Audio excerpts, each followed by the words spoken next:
Bom dia, galera, beleza? Olha só, galera, sétimo ano, um abraço aí pra vocês aí, beleza? Então, olha só, galera, hoje a aula de Estudos Amazônicos, conteúdo para segunda avaliação, falou? Então, olha só, segunda avaliação, falou? Então, é o seguinte, hoje a gente vai falar, todo dia era dia de envio de título, tá? A gente vai fazer uma abordagem aqui,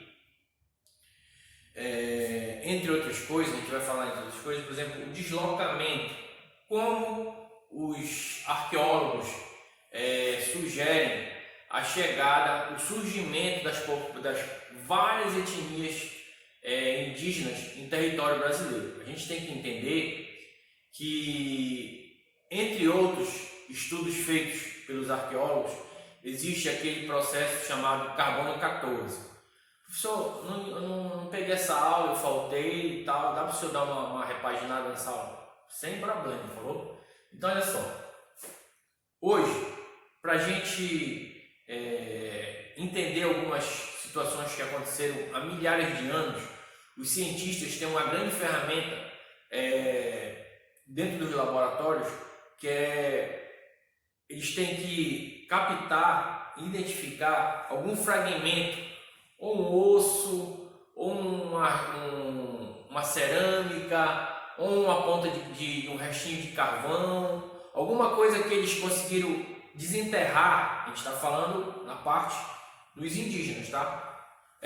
Desenterrar, então eles pegam, os arqueólogos são aqueles caras que fazem esse processo, os paleontólogos também, eles vão lá, escavam e pegam aquele fragmento, aquela fonte histórica, né? Aquela fonte histórica, e levam para os grandes laboratórios na Europa, na Ásia, tá legal? E eles vão, através de um minucioso processo de estudo, que entre eles chama carbono 14, eles conseguem se aproximar da data que foi feita aquele objeto ou aquele resto de fogueira, tá legal? Então, o surgimento das etnias amazônicas aqui da nossa região, eles não inventam, os historiadores, os arqueólogos não inventam isso, eles não imaginam, eles se baseiam em estudo, tá legal?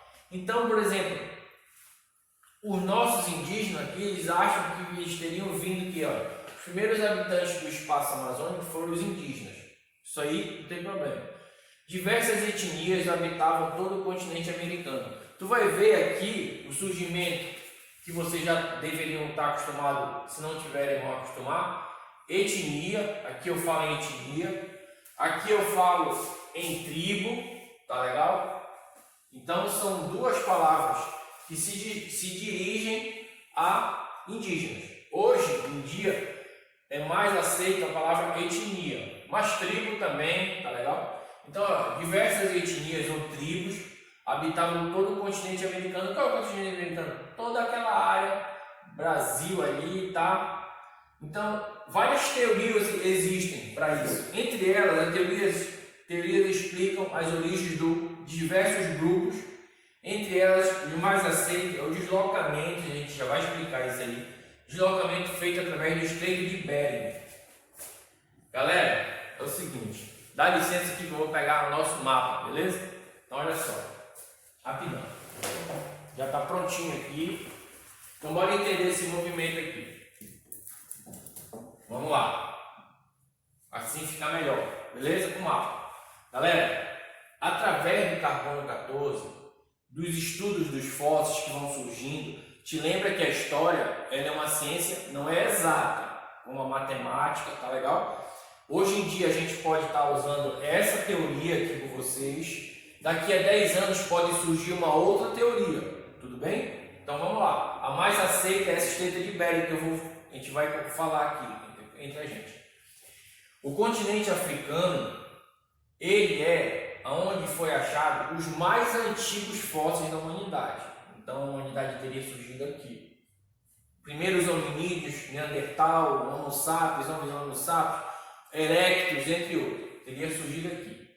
Só que, com o passar dos anos, eles foram migrando. Eles quem? Essa galera que ficava aqui, foram migrando aqui pela Europa. Ah, o professor foi de uma hora para outra, eles começaram a andar hoje e chegaram aqui no Brasil? Não.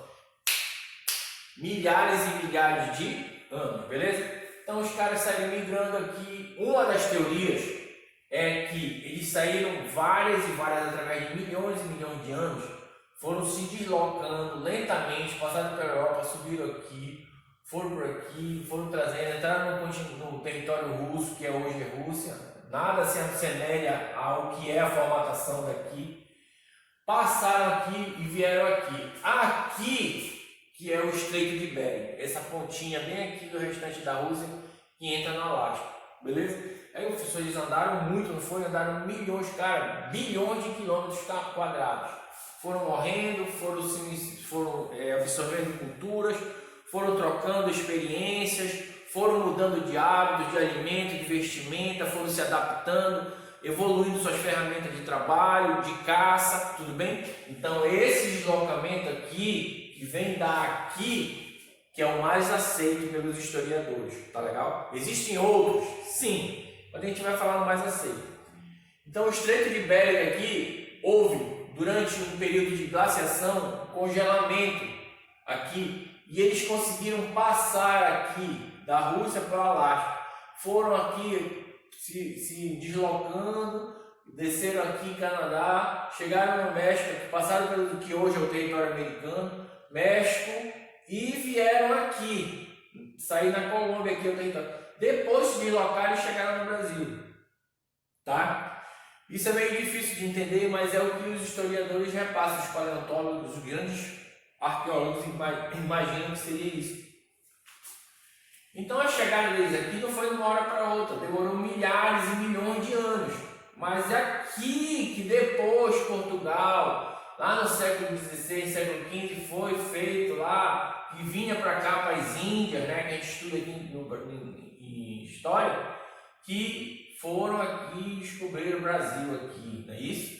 Beleza. Então, dá licença aí. Então, hoje em dia, tu já sabe que aqui o Estreito de Bering está nessa situação aqui e que as primeiras povoações, os primeiros hominídeos teriam surgido no continente africano. Posteriormente, com todo esse deslocamento aqui, chegaram ao território que seria chamado Brasil. Então, dá licença aqui que eu vou tirar um mapa, falou? Para a gente visualizar outras coisas aqui.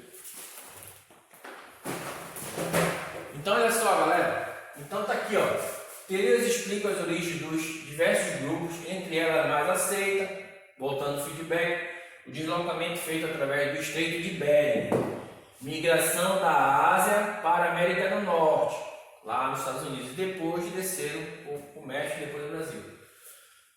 Desculpa. Os paleoíndios entraram na América dessa forma. Os paleoíndios são os anteriores aos índios, não é isso? Os descendentes dos indígenas, fechou? Então, a sobrevivência das tribos indígenas, a gente já está falando da mais atual, está associada à manutenção dos ambientes naturais. O que é isso aí, professor? O índio, se tu destruir a floresta, se tu deslocar ele de um lugar para outro, tirar do seu habitat natural, dificilmente ele vai conseguir se readaptar, tá legal? E se um dia cair na prova, qual foi o documento que foi feito para a proteção dos indígenas? Foi a Constituição de 1988. A nossa Constituição que ampliou, tá, beleza? A proteção aos povos indígenas. Ampliou. Já existia alguma proteção? Sim, mas foi a partir da Constituição Federal, tá? Chamada também Carta Magna, que houve a ampliação da proteção aos povos indígenas. E, pela Constituição, fala assim, ó, considera-se terra indígena o espaço permanente, tá? Onde os índios estão agrupados. Fechou? Então, para te ter uma noção, a Constituição ela aborda as nossas leis, tá? E as leis dos povos indígenas. Ou ainda hoje, hora dessa, amanhã ou depois, vai existir conflitos entre indígenas e garimpeiros, indígenas e grileiros, indígenas e fazendeiros, tá legal? Mas os primeiros habitantes, os donos dessa terra são os índios. Antes da gente sonhar de um dia aparecer aqui, ele já estava aqui, como a gente foi visto, há milhões de anos. Fechou? Então, essa é um dos conteúdos do 7º ano da segunda avaliação de vocês, beleza? não deixe de acompanhar nossas videoaulas aí. Eu vou mandar o material para a gente fazer os exercícios aí e até a próxima aula. Um abração para vocês aí.